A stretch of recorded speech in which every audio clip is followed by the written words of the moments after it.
Okay, so let's get started. Today I'm going to take a look at 3 pieces and quickly critique the issues with them. I feel like these need just quick little changes, nothing too drastic, that might improve them as illustrations. And if not, as the total illustration being improved, for sure, at least some level of the illustration can be improved, maybe the form or the anatomy, or something like that. Let me make sure no music is playing. Okay. So I'm going to start with this piece. So right now what's happening in this piece is uh, the background, the middle ground, and there's no foreground really, are all sharing the same contrast level. The reason why that's problematic is in any kind of filmmaking, film, shot, movie, images, any kind of filmmaking is going to have a balance between light and dark. So scenes like this, like that. Really, most of the movies you're ever going to watch have some kind of distribution between light and dark. Darker background, lighter foreground, light against dark, dark against light, dark against light, so that we can make the character more visible, so that they could actually be visible. Sometimes you can't help it. There is no real silhouette. There is no real or black on white or white on black. It's not always that clear cut. Sometimes you have some level of contrast, but all of these here, even in these kind of mixed midtones, there is contrast between the environment and the object. So what you don't have is any of that. So what I'm seeing is a really, really cool outfit. I'm seeing kind of like a lava background, cool like lavascape. So I'm going to duplicate the layer and I'm going to blast the lava in the background. I don't think this is lava. I think this is lava. I don't know for sure if it's lava, but I'm going to do it anyway. All right, I'm going to give us some of that lava. And really going to boost it up. I did this in 2 layers, so that means now I can delete away at where we were before to get your previous value. You have layer access, I don't.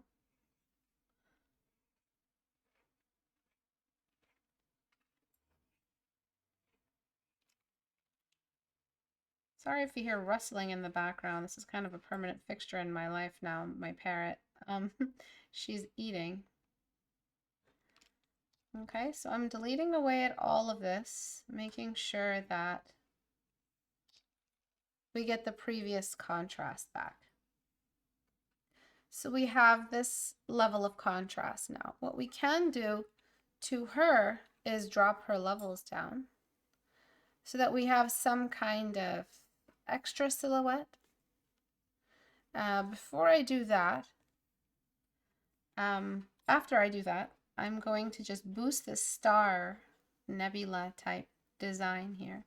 You're throwing yourself a lot of difficulty right now. And then from the sides, what I'm going to do is I'm going to bring in some kind of rim light.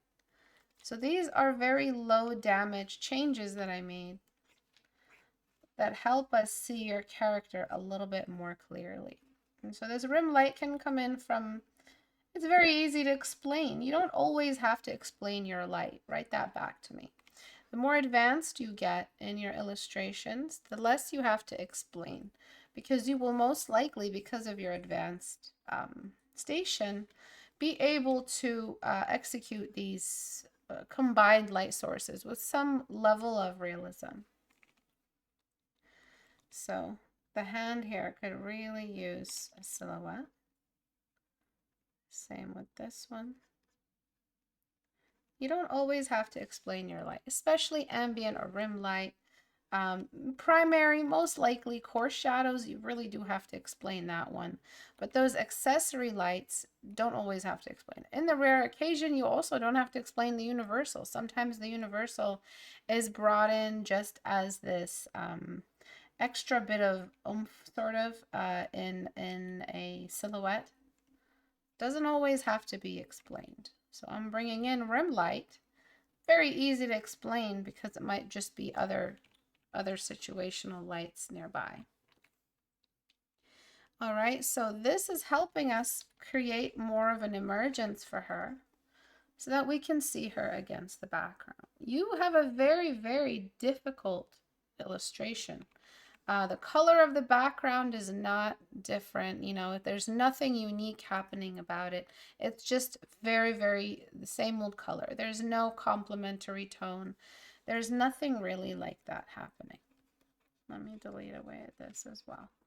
So if we were to change the light source color just a little bit, maybe make it a bit more pink, or duplicate it, make it purple on the outsides and red on the insides. You know, just mess around with the colors just a touch. And then maybe that bounce light I added, that can also be purple. So we still have the plain dress, the plain red dress. Or you could just make it any other color. It really doesn't matter. It's a bunch of flames and hot flame, you know. It's going to be pretty much up for grabs, like what you're doing with them. So it's flame, you know, it does this. So I'm going to put a blue flame right in the center of all of the fire happening in the background.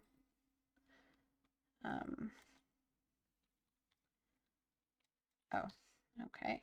And I'm just putting in this kind of like blue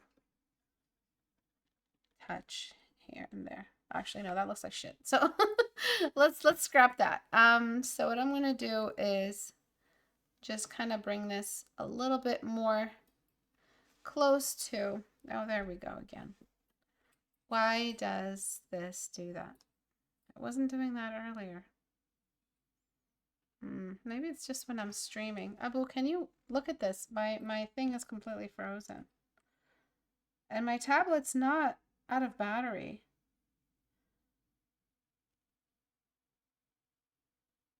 Oh, you're fucking kidding me. The battery is dead?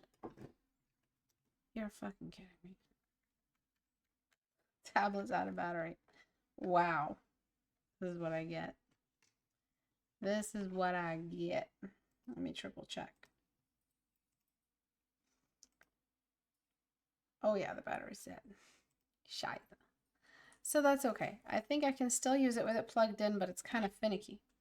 What was I doing? So you can keep it closer to purple, so we are still using the similar background foreground elements. And then right before I kind of just let this all finish, what I want to do is just add in some kind of elemental glow. So over here, I'm just going to add some kind of glowing, kind of atmospheric glow.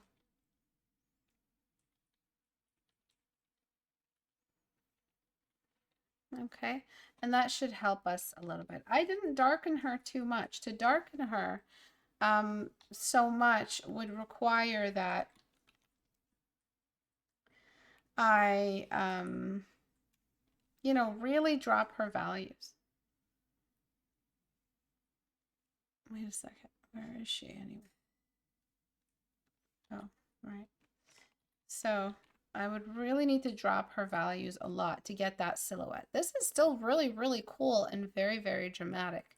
It's a lot more background oriented than foreground oriented or midground, but I'm pretty sure you can find a middle ground between all of this. I'm pretty sure you can find somewhere in the middle for you. I'm going to leave it at that. Flatten the image, get dodge tool, kind of try to enhance. No, that's not gonna work. Try to boost the background a little bit more. so that we can get something going. So this was submitted to the Discord. So I accept critique from both my subreddit and my Discord group. And my Discord group is public. It's open for everyone. I'm going to add a little bit of extra shadow to this hat so that it doesn't feel like it has its own light source. And let's compare the before and after. So before, after, we're using elements of the environment surrounding the character to make the character feel a little bit more visible. Okay, so I don't know exactly where you were going with this. It doesn't seem very planned out. When you plan your illustration out, you think like you think, okay, what's the background doing and what's the foreground doing? What kind of relationship do they have? And I think between the two of these, this is more appealing because it's giving the audience a lot of color, a lot of contrast, but it's keeping the general mysterious femme fatale type of fire elemental, but in kind of like a New York 1940s magician type of, I'm seeing the world in front of me. There uses the classic elemental magician story, but this time it's like 1940s. That's the dress type? No. Is it? I don't know, glam era, like 50s glam era, which is really cool. Whenever they do Olympic gods and goddesses, they kind of try to see them as a mafia group or some kind of modern era. I'm kind of getting kind of sick of it anyway. But this one looks pretty cool. So I hope that helped you. For this one, I actually can't take on this one without some help. So what she's doing is she's holding a skull, and the skull is right in front of her. All right, so let's just get the arms to do the same thing. All right, so she's holding the skull, she's bent forward, head tilted up. This is Portrait Studio. It's a reference building software, and it's available on my store. So let me just make 100% sure that I'm getting it right. So she's really tilting her head forward. So let me get that tilt right. Let me just put the light directly on the character like that. Okay, and so she's doing this, but her wrist is doing that. That doesn't make any sense. What you have to do when you're holding somebody's head, especially like caressing someone's head, you kind of tilt your wrist the other direction. Okay, and then also we have to rotate the arm a little bit. Let me rotate the wrist back. Okay, so she's kind of like holding the head. It doesn't make much sense for us to break the joint and make it go this way. Yeah, the hand can do that, but it feels like she's got an extra joint in there somewhere that's making her hand do this. Usually when you're holding, hold your hands out in front of you and pretend like you're holding your cat. Where are your wrists bending? They're bending away from you, not toward you. So imagine just holding anything. Your wrists are going to have an outward bending motion, similar to this. Okay, so you got everything right except for the wrist. It looks very disjointed, literally. So what I'm going to do is try to fix it, which is going to be very tough for me. Okay. All right, so what I'm going to do is do my best to lasso this out.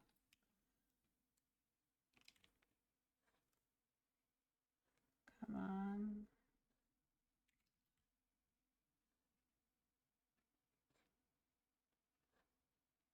Okay, disconnect it. Disconnect the wrist from the sleeve. You can do two things when you're confused about hands. You can put the hand first. Her hand is a little too big. And then connect the rest. Or you can do the hand last. what I'm going to do is make the forearm more straight. So there's more of a bend in the wrist. Okay. We should also see the thumb, oops, we should also see the thumb sticking out a little bit more.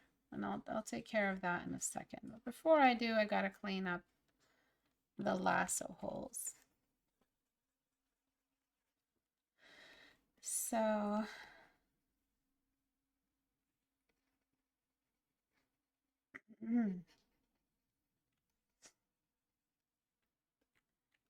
boy. Oh boy, oh boy. All right. That's okay. I can do it.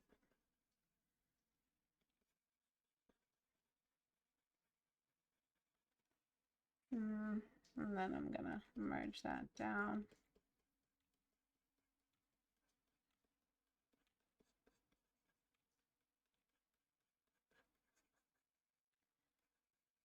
Okay, so what we need to do is always look up a reference. That's the most important thing to do. All right, and so now what we're left with is a hand that doesn't really make much sense. So she's holding the face. I feel like the thumb would do more of a caressing. So the thumb would kind of come out a little bit and bend outward maybe. Okay, so let's start with that. And then we would not see the rest of these fingers. I believe that we would see a hand that kind of starts to bend away. So these fingers here, what we can do is tuck them behind, just back there. Okay, and then these fingers need to make contact with the skull. So they need to look like they're kind of, oops, maybe I can liquefy it. They need to look like they're pushing against the skull. Do you see that? Oops.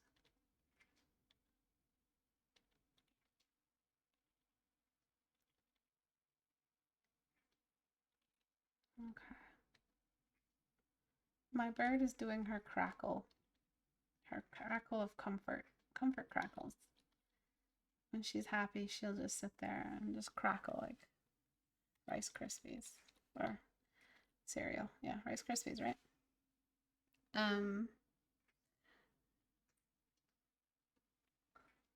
What are you doing?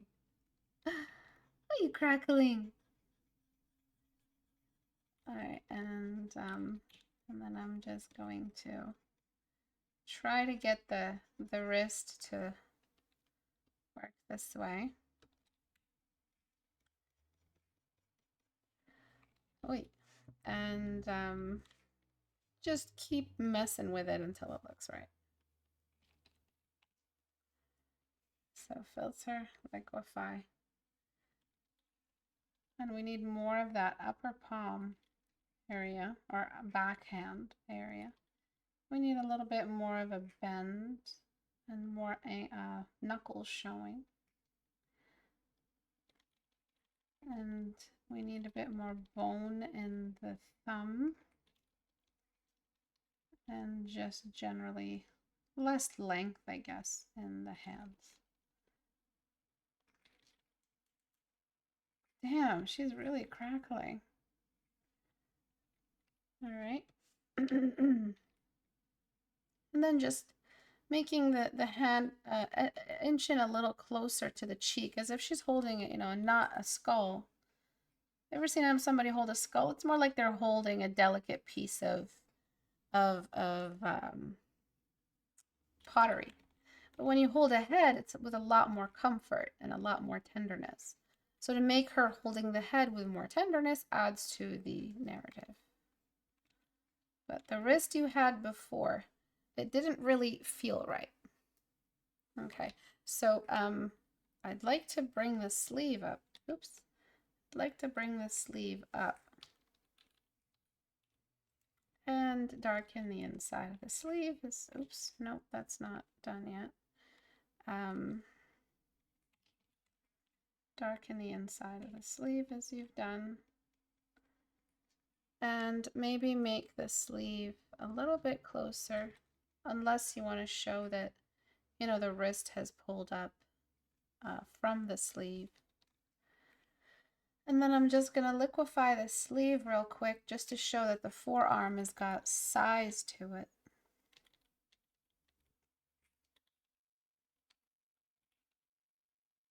Okay. And just clean that up. And you'll see the before and after. It looked a little bit, yeah, awkward. And even if I were to put the hand closer like that, feels like the more I adjust it, the more awkward it'll feel the further it is from the face. Okay, and then clean that up. All right, and then you do need some shadows in there for the hand. And a little bit of knuckle light here. And then just blend that out. So when we look up references, we avoid these types of mistakes because, you know, the reference is going to hopefully be a proportionate human. And so you're going to mimic those fundamentals and that anatomy. The next thing I'm going to do to help the illustration along is to bring the shoulder closer to her head. I think that's really going to help create that intimacy and also like the tenderness of the scene. Kind of make her bend forward a little bit, but also tuck up her shoulders. So you see before she was a little far away from him. And so she's bringing him a little closer. And now that I looked away for a second, I can see that these fingers need to start disappearing. They need to start rotating away from the camera. So it really feels like she's holding the head. And a little bit more kind of like pushing away at the hands, but I'll let you deal with that. So let's look at the before and after. Before I do that, before I do that, I'm just going to filter, liquefy, and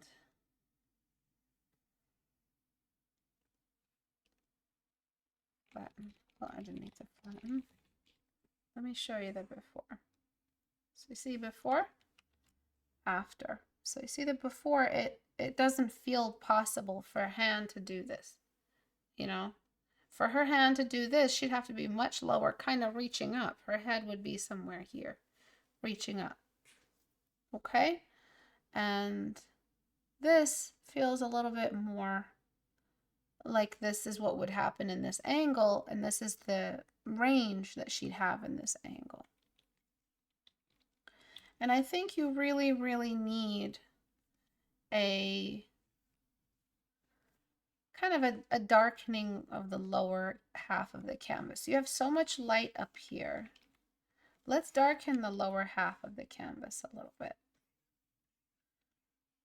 just to close it off and just kind of emphasize that the light is kind of coming in just for these two characters instead of completely from all sides, even from the bottom. That'll really, really help. And if you feel like you lost some color, you can always reinsert the color. Okay, so the light changes are up to you. The anatomy changes are not really optional. If you want this to be kind of like a commission portfolio or something like that. So before, after. Yeah, you're losing a little bit of that hair drapery you worked on, but I think it's worth it for the effect of a hand that feels a little bit more, a lot more anatomically correct. So before, after, before, after. And I'm just gonna fix this. Okay, but beautiful work, beautiful piece. It's very unique. And let's save that. And then for this one, I think the biggest issue is it's a close-up. Another hand issue here. You seem to be adding joints to your fingers. And their fingers are doing things they wouldn't do. And then I'll talk about the other issue. So I'll just sketch in what I think the hand should be doing. Before I do, let me just duplicate the layer. So I think the hand would be holding on to the candle like that. It would be behind the candle a little bit. Instead, maybe you can do it in front like it's some kind of switch or something. But this finger wouldn't reach very far. This finger would probably just sit right there. That's it. That's the limit for the index finger. The other fingers may be doing something like that. And they'll get, you know, slowly, progressively more wrapped around. But I think the index finger would generally just be facing us. It wouldn't have a chance to wrap around the whole thing. If her whole fist is wrapped around the candle, it's kind of like a very thin type of, like, who holds a candle like that? You know, is this a candle or is this a lighter? It's hard to understand what this object is and what this hand is supposed to be doing around it. A candle is usually held by some kind of thing that holds the candle so the wax doesn't fall on your hand. So you're looking at a very different hand gesture where the thumb and the index finger are holding the candle holder part.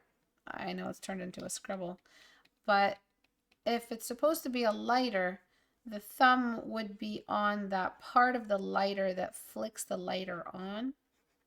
And so we would end up with some kind of, you know, fingers, that's a little bit far away, but some kind of fingers hanging out like that. What you're doing here, it's very, very uncanny because you're adding several joints to make it look and work.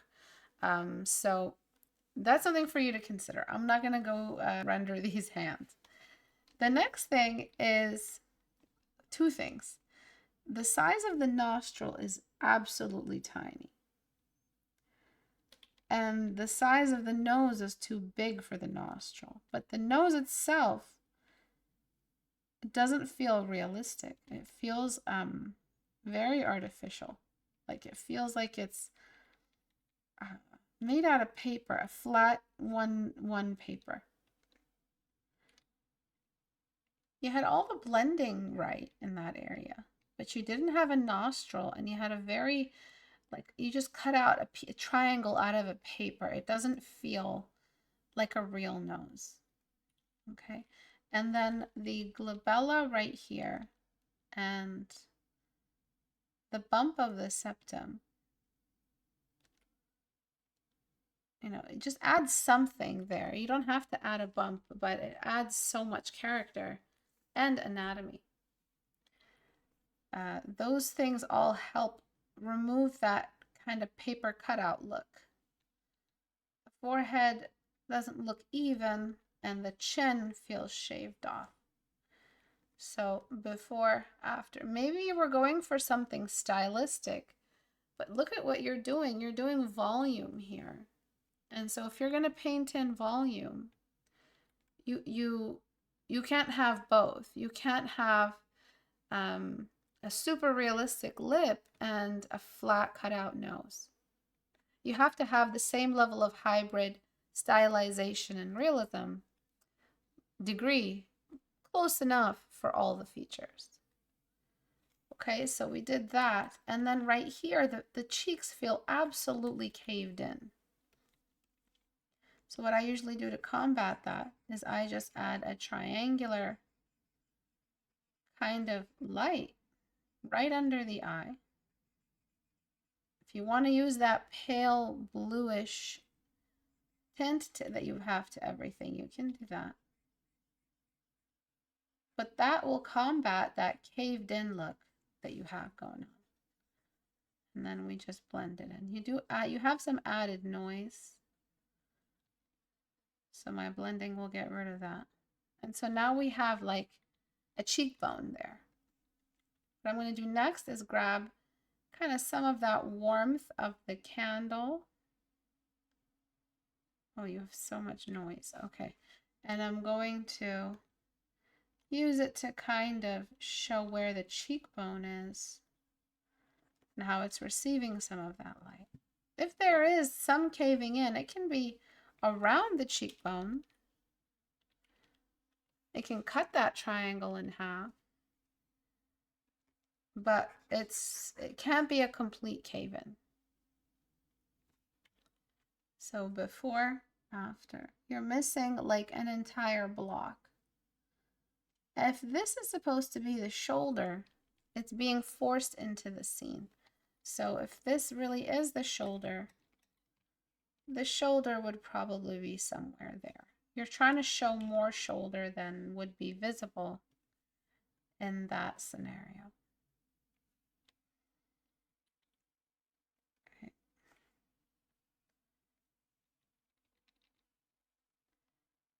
I think that is the shoulder that you're trying to show.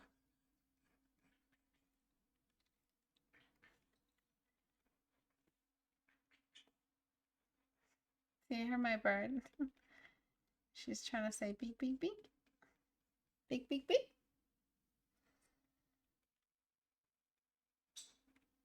No kissy right now. I'm busy. And then just trying to find a better spot for this shoulder. She's kind of like sneaking into something or going into something.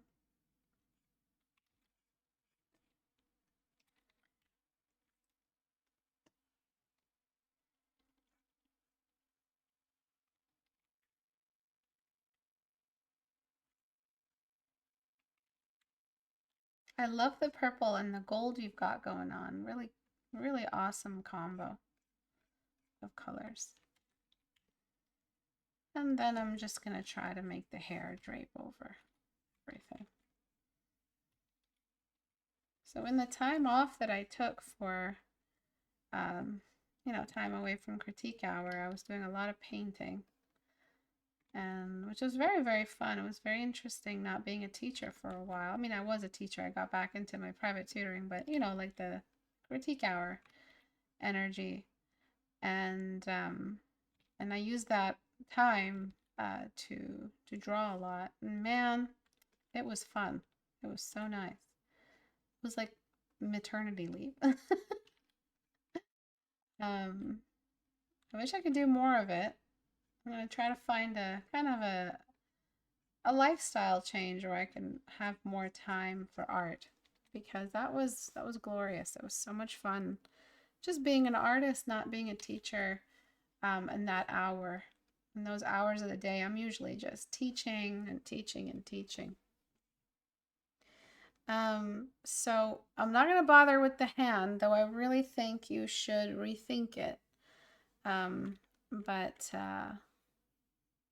Let me just delete that. Okay, so two of these pieces were from the same artist. The skull holding character and this character. So I believe this was supposed to be the chest line, which can work, but it must really be like contortion. It feels like we're missing some information. Here it feels more like a shoulder, and only a shoulder. Don't try to show too much anatomy because you're zoomed in. So before, you can see that nose tip feels a little bit, I don't know, uncomfortable to look at. because we're trying to focus on these focal points, but the nose is a literal point. And so that is very distracting for the eye. And so I just kind of gave it more of a nose shape so it's just out of the way. The audience shouldn't be staring at the nose of your character. Write that back. There's no reason for the audience to be so just, entranced by the nose. Like, what's the point? It's just the nose. It should be there and kind of be quiet. It shouldn't be trying to be the focal point unless the nose is really important for the character. Like, it's critical for this character's nose to be visible or the focal point. So right here, it's just gently out of the way. It's there, but it's not the focal point. So our eyes go back to these areas. It's no longer a sharp point hogging the scene. Compositionally, anytime you have, pay attention, anytime you have this, or anything that looks like this, where there's tension, meaning motion, anything that looks like something crossing or something, this area right here, this, intersections can summarize all types of stuff. Anytime you have intersections, even in curves, that's where the human eye will go, because that's technically text. And so the human eye looks for text and looks for anything that looks like that. And that's why you see writing look like, all kinds of intersections and intrigue. Writing is just a sequence of focal points. So if you have anything that looks quote unquote mechanical as writing in your image, be it a hand holding a staff or a hand holding a sword. So you've got the line of the arm and the line of the sword creating an X vision line or sight line. You've got a character standing and you got a character laying down. That's all composition stuff, that you have one character behind another character. They're all sitting and they're holding guns and they're back to back. And, it's like, what is his name? British suit man with the hair and the ladies and the gun. Oh God, it was James Bond. That's that arm motion that they always do in those scenes. That's a focal point. So you're giving us this sharpness. Our eyes are gonna go there, and you don't want that. That's a bad, that's a failed focal point. So if you have a style where the nose is pointed, redo the style. There's no style that should have noses that are just like that. If your style does this, it's got to be cell shaded, because it's very hard to get away with something, like Finn the human with his long nose. It's got to be something, it's too much. If you've ever seen anywhere in movies that are not CGI or 3D animation, very simplified characters, that's good. If you've ever seen that, and it's a pointed nose. Sorry, my sentences are all over the place. But if you've ever seen a movie where the realism is maxed out, but the nose is sharp, that's going to look weird. It's not easy for the viewer to look at that. That's really, really, they're making a point with that point. So rethink your style. If your style is something really precious to you, rethink it, because there's no need for you to have this much nose and this little nostril. It looks a little bit silly. Looks a little bit comedic. Okay, and so the cheekbone was really important because that's just missing anatomy. It made her face look very skeletal. Not in a cute way, not cute, sickly, anemic, cute protagonist character skeletal. No, just straight up skeletal. Okay, I hope that helped you. To submit your work for critique, all you have to do is go to istebrak.com and click on the subreddit icon right here. That's where you can submit your work for critique. That's where I found the work for critique today. I also, if you go to the community tab and click on the join the official Discord server. You can find it here. And my store tab is where you can get Portrait Studio. Now, what I want to announce is that I will most likely be hosting another community challenge for the beginning of the year. I haven't done one in a while. A community challenge, if you ever gone to the community tab and scroll down, so we've done character designs, environment designs. These are just old school ones from 2018, 2019. But some of the more recent ones have been environment design, Mermaid, Sketchtember. You guys know Sketchtember, of course. Sketchtember is when we sketch every single day for all of September. So this one isn't similar to that, but it does have to do with character design. There's a lot of character design in Sketchtember. Oh yeah, this is I should probably edit that. What I would like to do is have a poll running on either the subreddit or some other source, or maybe do a poll through my Discord. If you want to participate in these community challenges, just join the Discord. It's really the best way to get in touch with me. But through the subreddit, you'll most likely see it announced. The community challenges always come with some kind of input from you guys. So you guys could pick the color, you guys could pick the texture that we're going for, you guys could pick the motif, you guys could pick even the gesture. So I will be putting up some polls soon for what kind of community challenge you guys want. The community challenge winners usually win 2 portfolio review sessions with me, up to 2. If time allows, sometimes I'll just do 1. So it's one-on-one call with me. I go through all of your work and I critique everything. And usually that's like $100 value around, and that's free. Portrait Studio, one of my classes on my Gumroad, and my brushes, and bragging rights. If you guys are interested in that, keep an eye out for the subreddit. I will have a community challenge up. The community challenges used to be like the best part of my experience in Critique Hour. They were so much fun. So many people joined. I usually do floral humanoids. If you guys remember that, I give everybody the same challenge I've been giving for years now around the springtime. That will be in the spring. This is just for now. Floral humanoids, just to give you an idea what these challenges are like, you have to pick a flower and then you have to make it into a character, and you have to keep parts of the flower still functional. Really interesting. If you ever wanted to watch the community challenge history critique history, it's available on my YouTube channel. You can watch it's a whole playlist on my YouTube channel, and you can watch the previous submissions. They're so cool. And the winners join me in the critique hour to critique other people. So they join me on the call. So you get to be like super famous. Yeah, right. Well, 900 people up to 2,000, sometimes 4,000 people can possibly hear your voice. And so, who can say that really? Who actually can say that? Anyways, I will see you guys on Thursday at 5 p.m. Eastern time. Bye.